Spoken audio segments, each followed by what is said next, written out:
Hey, how's everybody doing? Wanted to do a quick follow-up video about the Steelers. I think in my last video it was pretty clear that I thought that the Steelers being a good team is good for the NFL. And while I am not a fan of the team necessarily, I am definitely not rooting against them.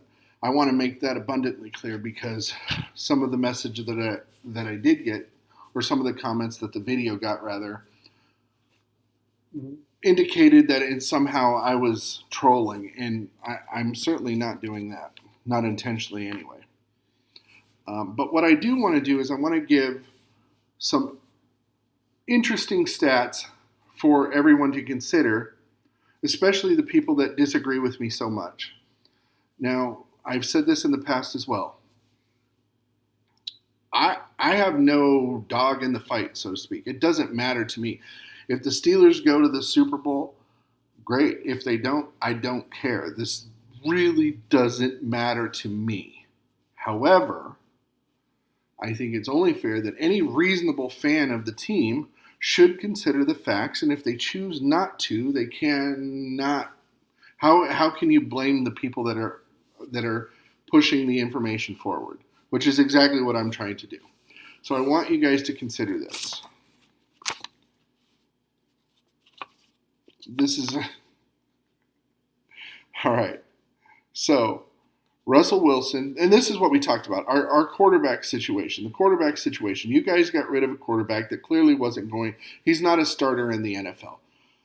I completely agree with you. I think that there was people that commented that I thought that he should stay. I don't know how you got that. I'm not sure what made you think that that's what I thought was appropriate. I certainly don't. I don't think that he was. I was shocked when they had him in the beginning, when they drafted him. I think he was one of the only quarterbacks taken in the first round that year because there wasn't very many good ones. And the 49ers, who happened to be my team, played him last year and made him look ridiculous. So I agree with you. He has no business being there. What you guys did do was you got rid of him, of course, and then you picked up Russell Wilson. Now, if you guys would have done this 3 years ago, like before Denver, I would have thought the same thing. That, oh my goodness, this is going to be huge. This is going to be great for our team. What you guys aren't taking into consideration, and I find this hysterical in a way, is that you think that an offensive genius like Sean Payton, who had that guy, is going to get rid of him if he's good at all. Now, we can argue about this all you want to, and frankly, I'm not going to because I have no dog in the fight, so I don't really care. But the truth of the matter is very, very simple. Two teams have given up on Russell Wilson. It's not just his abilities have declined, but also his teammates hate him. They're tired of him. They're not friends with him. So for whatever reason, he comes across as a disagreeable person. Self-important. But even if that were true, who cares, right? It doesn't matter as long as you can play well. But he can't play well anymore. Was he phenomenal at one point? Absolutely. I know this because I watched him beat up the Niners for years. He was a great quarterback years ago.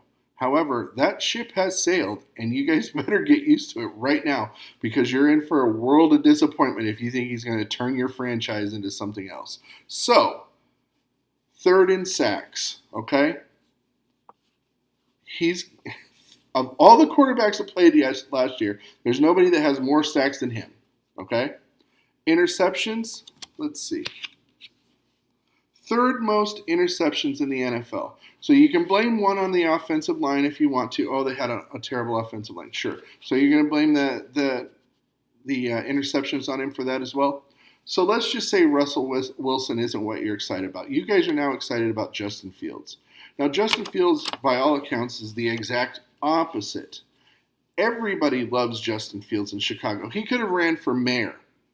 Nobody wanted to see him go. I'm sure they're going to be happy if Caleb comes in and starts tearing up the NFL like everybody thinks he's going to. Who knows? I certainly don't. But what I can tell you is this. His stats were, in sacks last year, he was number 5.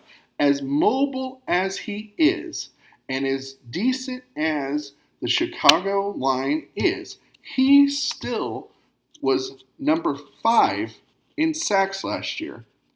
And in interceptions, with missing at least 1 or 2 games last year, still ranked number 6 with most interceptions. What I don't. It baffles me to think that this is. Can you guys not understand that? Let's talk about the Super Bowl odds. Let's talk about that for a minute. According to Las Vegas, the odds are that there are 20 teams that have a better chance of getting to the Super Bowl than the Steelers. 20 teams. There's 32 teams, guys. We all know this. They're in the bottom third of chances to go to the Super Bowl. Okay? The team is perennial average. Yeah, Tomlin's never had a losing season. Who cares? Don't you guys want to be better than 9-7? Don't you guys want that? I'm not saying that you guys are wrong for being fans of the Steelers, and I'm not saying the Steelers are bad.